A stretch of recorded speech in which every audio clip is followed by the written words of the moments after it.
Hey guys, it's me.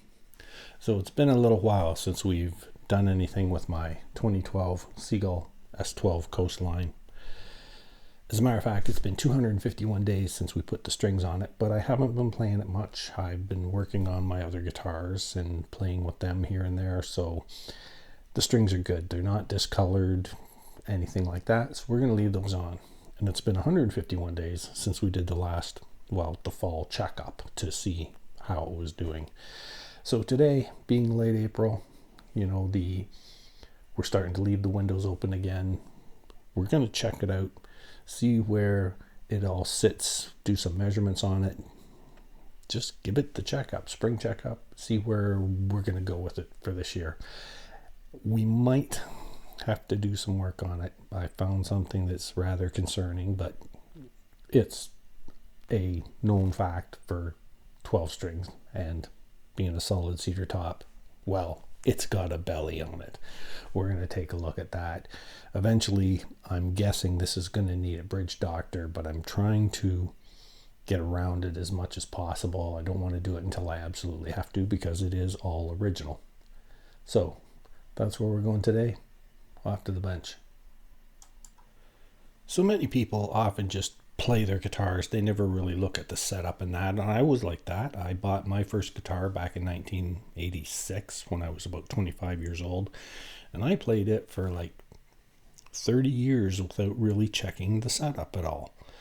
And as it turned out, it had rather high action, and I believe it contributed to my carpal tunnel issues I have today. It wasn't the only reason, but it helped. Anyway, so where we're going to do is we're going to start out checking out the nut action. And for that, we're going to put the capo on the 3rd fret. And then what you want is just a little bit of movement between the 1st fret and the strings. And I don't know if you'll be able to hear this, but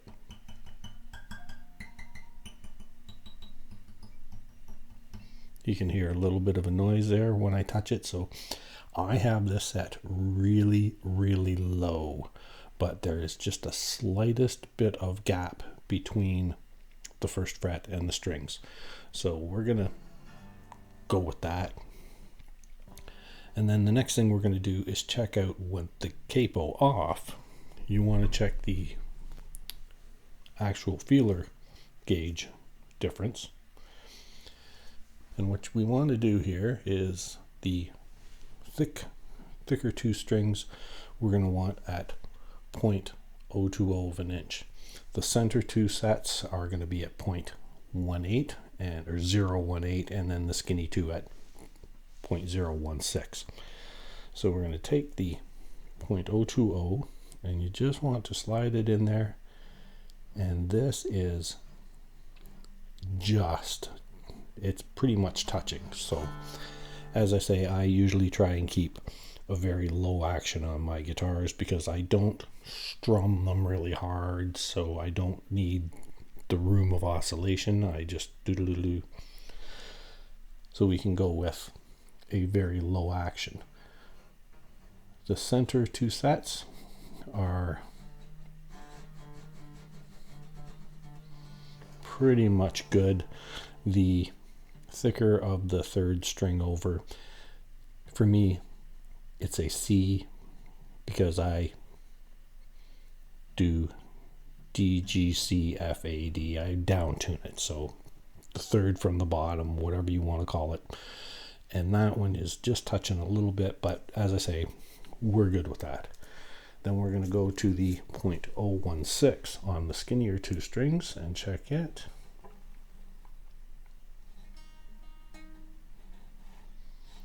And there again, they are just at the low end, but in an acceptable range. So that is how you check your nut action. And of course, this is a fairly new nut. I've just replaced it. I think I did that 151 days ago. Don't know. Maybe it was 251 days ago. Go back and check my other videos on it.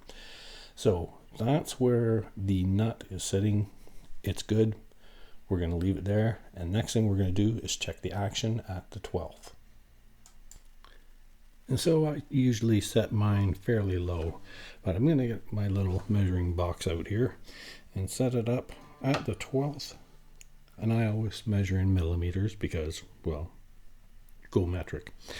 Anyways, the large string at 2 to 1.75. That one's almost 2 and a bit, 1.75.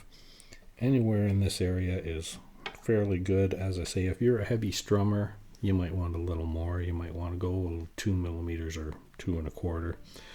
But I don't. I like it really low. As a matter of fact, my thinnest strings are like at 1.5 to 1.75.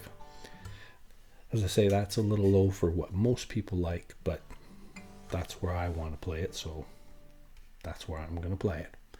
Next thing we're going to do is check the bridge. And how we're going to do that is get out straight edge. I'm going to put it down on the fretboard, pretty much right down the center.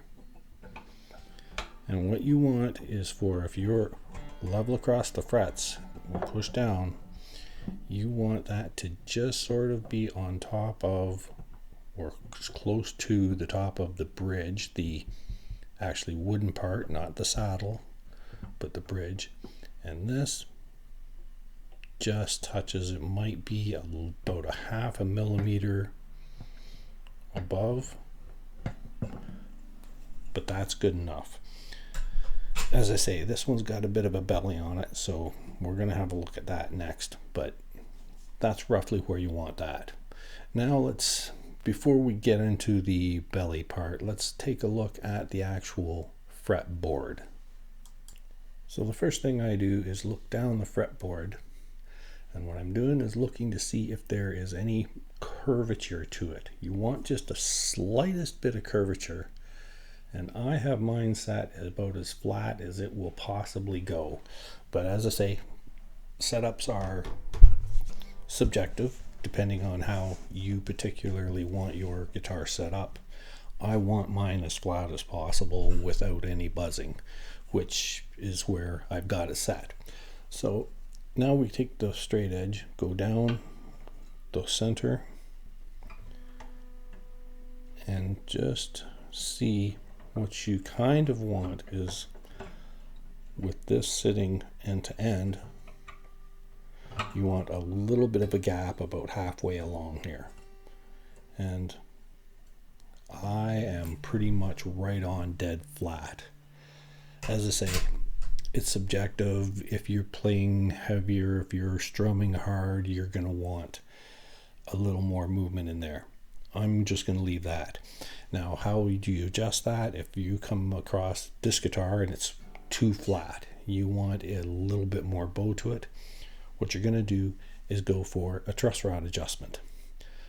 Some acoustic guitars have the truss rod adjustment up here in the neck. There will be a little hole there with a 6-sided L-shaped adjusting device socket in there. Not a pretty promotion, but most acoustic guitars, it's down inside the sound hole and up in the bottom of the neck, which is right there. You can just see it inside there, that little hole. And that is how you're going to adjust the relief, is what it's called. If you loosen that off, you should get a little more bow to it. If you tighten it out, it's going to go flat. And that's because of how a truss rod works. So this is a professional artist's rendition of how a truss rod works. We're looking at the neck of your guitar. Of course, laying down, you're looking down at the top of it, and this is a side view with the head being up here, the sound hole being down here. Now, as I said, some guitars do have a little cover, or might have lost the cover, and it's just a little hole there where you can adjust your little 6-sided socket. Most guitars are inside, up in the sound hole. So what it is the truss rod is a metal beam which goes through the middle center depth of the neck. It's buried inside, and it has a bow in that area. Now, as you tighten this here screw, what it wants to do is pull this rod this way, and that will in turn pull up on the center part of the rod, which in turns pushes down on the head. That will create more of a flattening. If you loosen it, it's going to come back down and give you a little more bow in the neck. And that's basically how a truss rod works. And people will have luthiers set up their guitar because of all these slight adjustments you might want. Now, I did mention earlier that this particular guitar has a problem of a little belly, and that is right in here, and you can see it by my straight edge, by the amount of shadow on either side.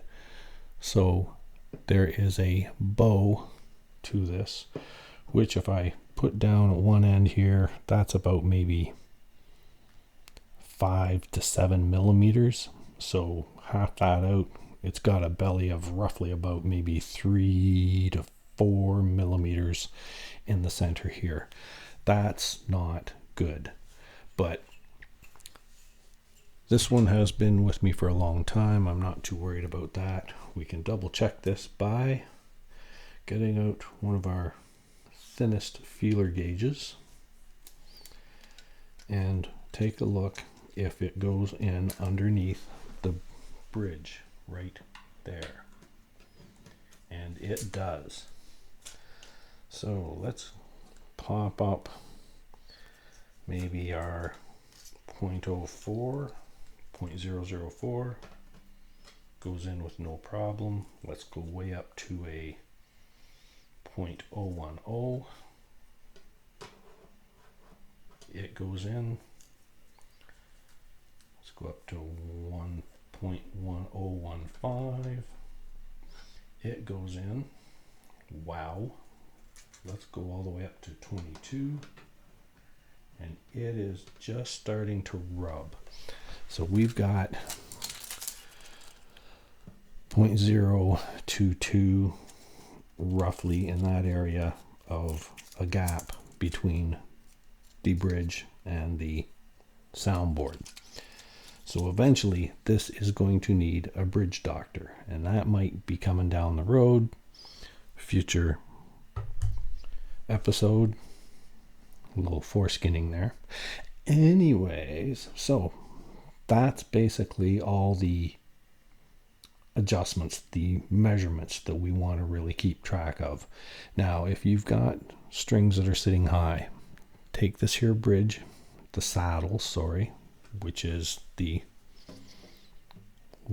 part there that the strings actually rest on, and you can sand it down to bring it down. Going up, get a new saddle. So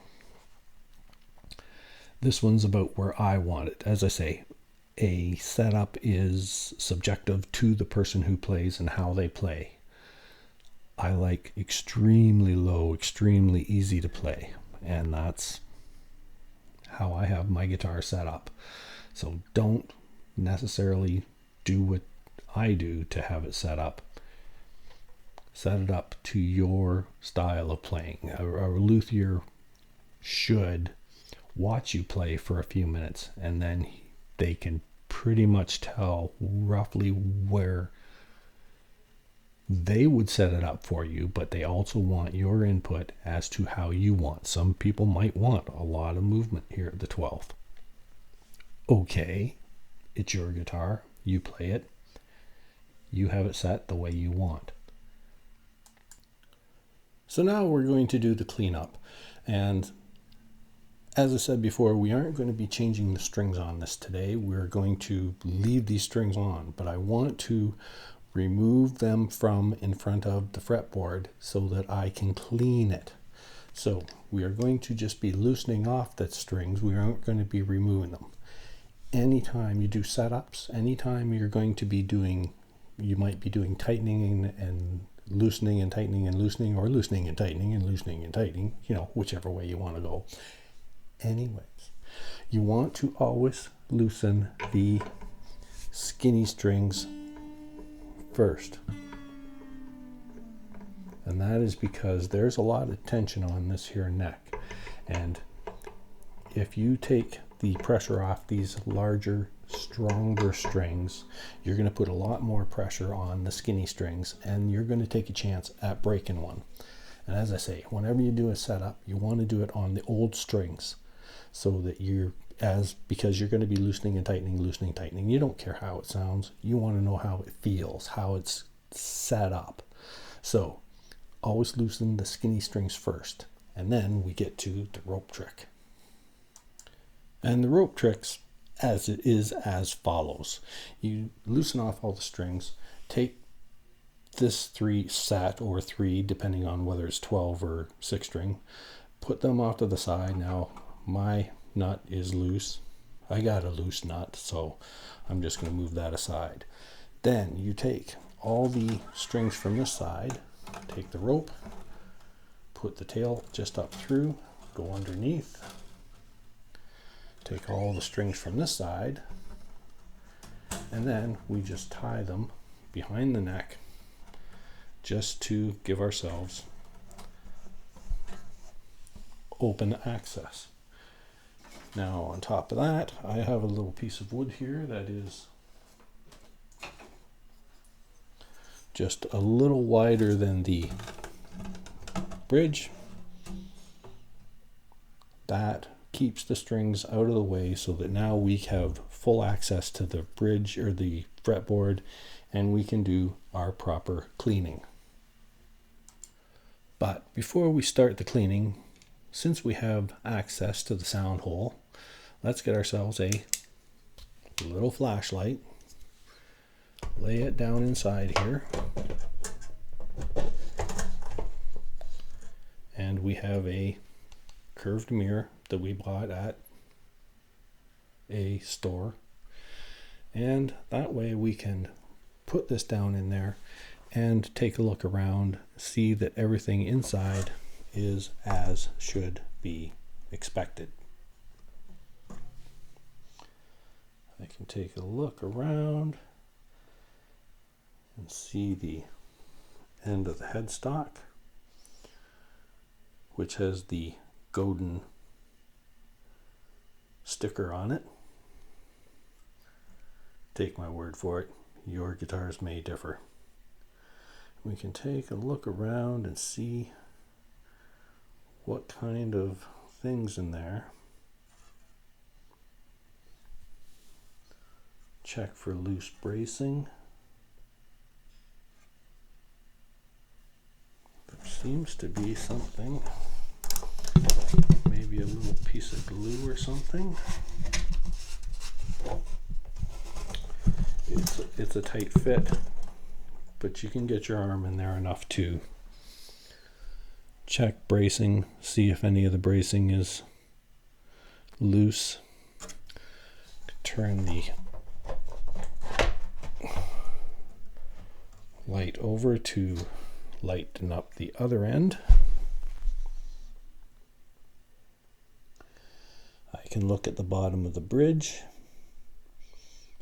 make sure everything looks good everywhere along the lines, check for any markings. There might be markings in there where people have left pencil marks telling them it's left-handed, so don't put the bracing in the right spot, blah blah blah. Everything looks good. I have no concerns with what I'm seeing. As I say, this just gives you an opportunity to check it out. I can check the end of the truss rod, make sure it is not stripped or anything.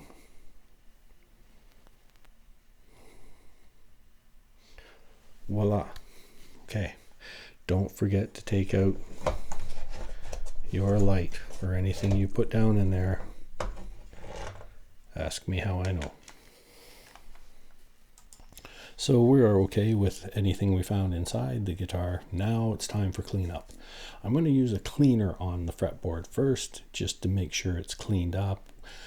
I don't think we're going to need to oil it this time. Oil your fretboard maybe once a year or once every 6 months when it looks dry, but don't over oil it. So I'm going to get out my little spray cleaner here. Not paid promotion. And you will notice I'm using a light colored rag. I make sure that the color of the rag is different for my cleaners as opposed to the oils, because the cleaners and the oils do two completely different jobs. This is to take off any dirt. The oil is to seep in and keep the fretboard moisturized. So I have red rags for the oil, beige rags for the cleaner. Don't forget to spray the cleaner right in your drink. Remind me not to drink out of that. Okay. And crack a window. This stuff is wicked. So you'll probably hear some traffic and stuff. All right. Now I'm just going to go over and clean the fretboard. As I say, we're looking for any dirt, any DNA, dirty finger stuff that you might have had while playing it. A lot of people will make sure they wash their hands before they play. Good. That's a clever thing to do. It's not something everybody does or thinks to, me included. So we want to clean off anything that is on there, and then we're going to let it dry and see how the fretboard looks to see if we really do need to oil it or not. I'm hoping to get away without it this time, but I guess we'll find out. And then while we're letting that dry, I'm going to go over and clean the headstock, blah blah blah, body, all that stuff. Make sure that everything is nice and clean. So now we've done the cleanup. Believe me, I did the sides and the back. Really, I did. But I'm just doing it with the cleaner. Now, some people like to wax their guitars. If you have a glossy finished guitar, go ahead. My issue with waxing is, first off, because this is a Seagull, it has a satin finish to it. It's got a solid cedar top with a satin finish, so it's very thin. It's very easily marked. Just look at it, you can put a ding in it. But with it having a very thin satin finish and a solid cedar top, there's a lot of resonance to it, which is the other reason why there's a belly to it. But put up with that part. So the issue with waxing it is you're going to eventually get a buildup, and that buildup is going to deaden the resonance. So that's what makes these things sing. Yeah, that's what I was saying. So I don't wax this guitar. I would rather have it just plain, simple. And that's what a lot of people say about them. They look so plain. Well, okay, they sound fantastic. So what do you want? You want to look good or sound good? Well, I'm not a very good guitarist, so I don't even sound good. But anyways, that's that. If you do want to wax your guitar, that's fine. I do not, personally. Once again, guitaring, so it's all subjective. It's what you want and feel comfortable with. So now the fretboard is pretty much drying out. For some reason it's not drying out as much up in here. I don't know why. Don't care.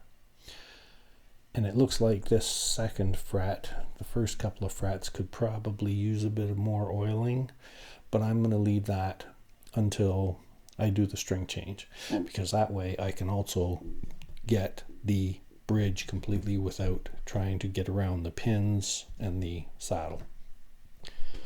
So next thing we want to do is start bringing it up to tune again.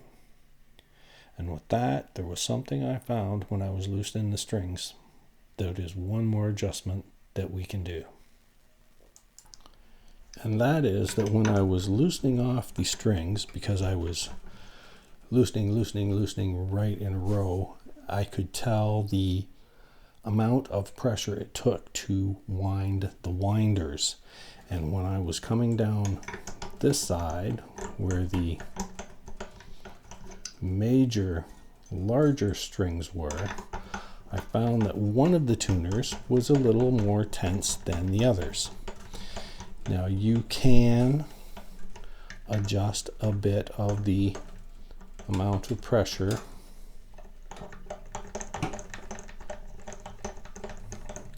that is being, is that in the right one? Yes, it is. You can adjust the amount of pressure that it takes to tighten these, and that is by the little Phillips screw that is on the very end of the winders.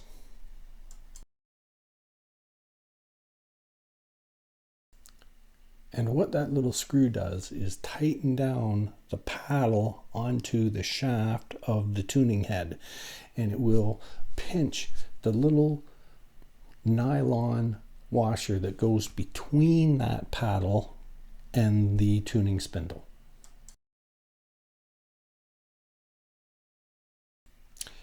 And that is what creates it will not lock your tuning in, but it will make winding a little easier. So that is the final adjustment. You can mess with it a bit, you know. I try and keep them fairly consistent across the board, and that's how you do that. Like, as I say, it's not a locking mechanism. It won't lock your tuning into place or anything, but it will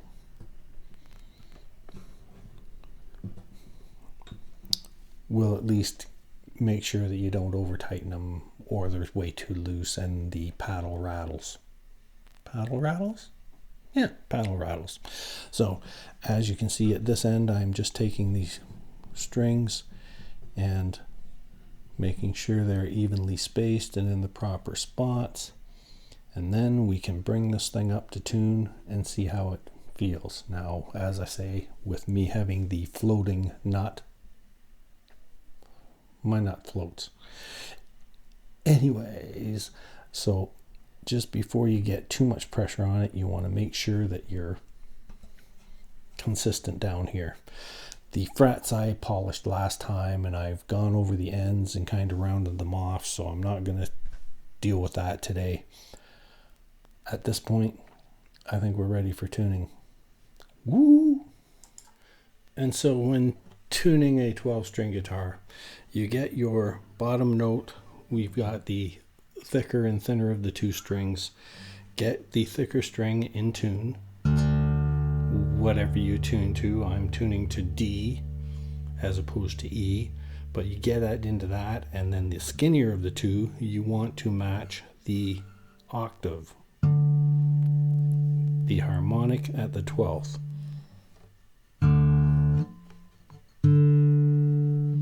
So tune the thicker string and then play the harmonic at the 12th. And that's what you want the thinner string to hit.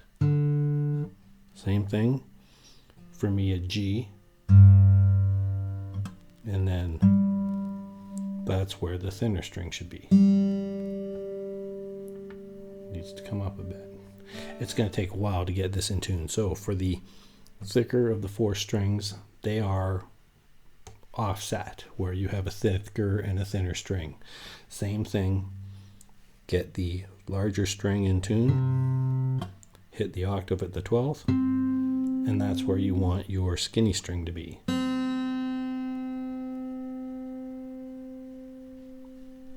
And then for the lower two, or the skinnier two, they match each other. So you just have double.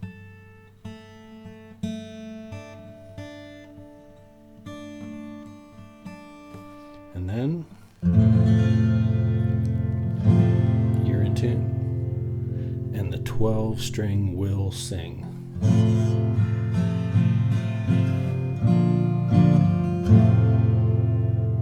There's nothing like the sound of a good 12 string. So that was the basic setup. This thing's ready for the summer now. Well, for the next little while, we might have to change the strings out later, and of course, worry about the belly bridge. But we'll do that when time comes. So with that, thanks for watching. Please share, like, subscribe, leave a comment below. Tell me what I did right, did wrong. I know I do things wrong. I'm not a luthier, just an old guy with too much time on my hands. So with that, catch you next time. Bye now.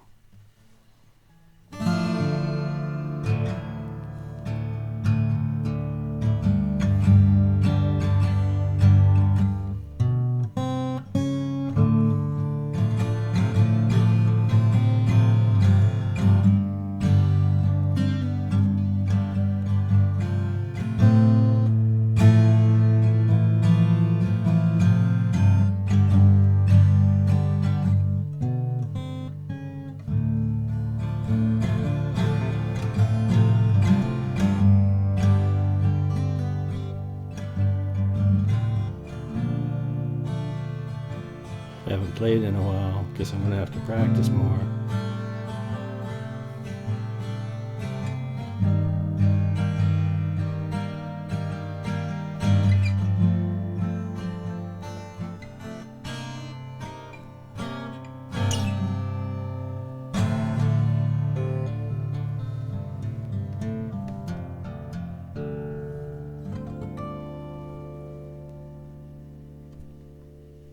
Later. Don't drink this cleaner you sprayed in your cup. Ask me how I know.